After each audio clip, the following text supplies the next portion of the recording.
வணக்கம் and welcome to Lux kitchen. இன்றைக்கி recipe பார்த்தீங்கன்னா ஒரு டீ டைம் ஸ்நாக் ரெசிபி தான். உருளைக்கிழங்கு மசாலா ஸ்டஃப் பண்ணி சமோசா செய்ய போகிறேன். வாங்க எப்படி செய்யலான்னு பார்க்கலாம்.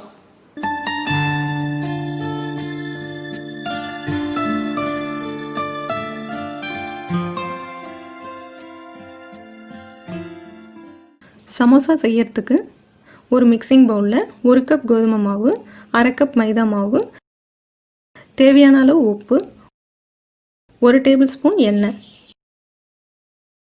எல்லாத்தையும் சேர்த்துட்டு கொஞ்சம் கொஞ்சமாக தண்ணி சேர்த்து நல்ல டைட்டான மாவாக பிசைஞ்சு எடுத்துக்கோங்க.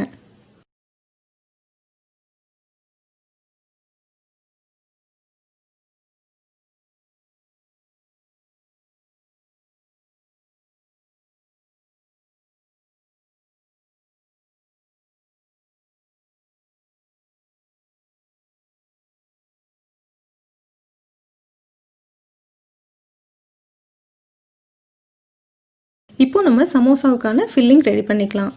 இதுக்கு ஒரு 3 மீடியம் சைஸ் உருளைக்கிழங்கு வேக வச்சு தோல் உரிச்சு வச்சுருக்கேன். இப்போ இதை நம்ம மசிச்சு விட்டுக்கலாம்.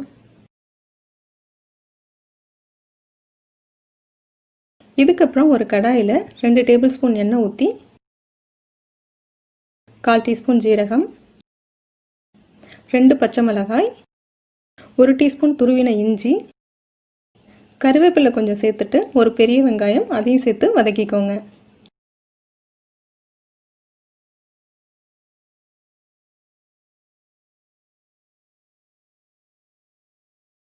இப்போ மசிச்சு வச்சுருக்கிற உருளைக்கிழங்கு சேர்த்துட்டு இதோட வேக வச்ச 1/4 கப் பட்டாணியும் சேர்த்துக்கலாம்.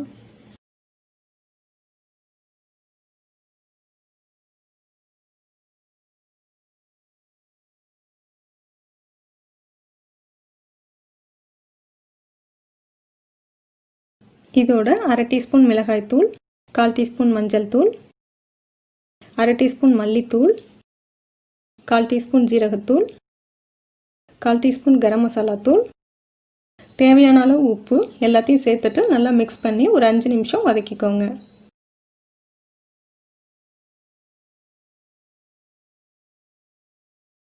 கடைசியாக கொஞ்சம் கொத்தமல்லி தழை தூவி மிக்ஸ் பண்ணி இறக்கிக்கலாம்.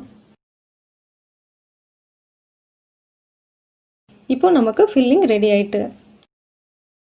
இதுக்கப்புறம் பிசைஞ்சு வச்சிருக்கிற மாவை சின்ன சின்ன உருண்டைகளாக டிவைட் பண்ணி எடுத்துக்கோங்க.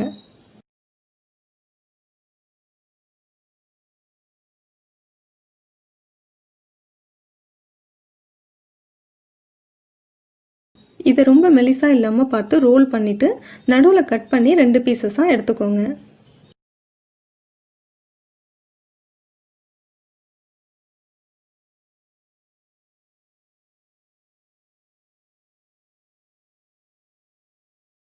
இதோட ஓரங்களில் தண்ணியை அப்ளை பண்ணிவிட்டு முக்கோணமாக மடித்து ஒன்றா சேர்த்து சீல் பண்ணிக்கோங்க.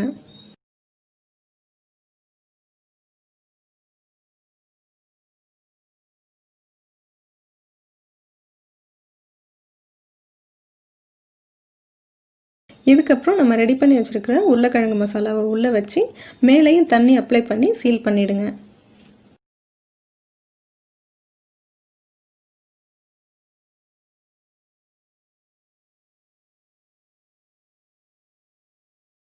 இப்போ கடாயில் பொரிக்கிறதுக்கு தேவையான அளவு எண்ணெய் ஊற்றி எல்லா சமோசாவையும் பொரித்து எடுத்துக்கலாம்.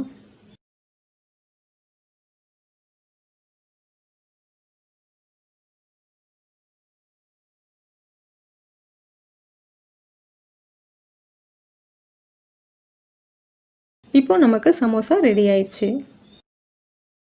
இதை ட்ரை பண்ணி பாருங்கள். பிடிச்சிருந்தா ஷேர் பண்ணுங்கள். நன்றி, வணக்கம்.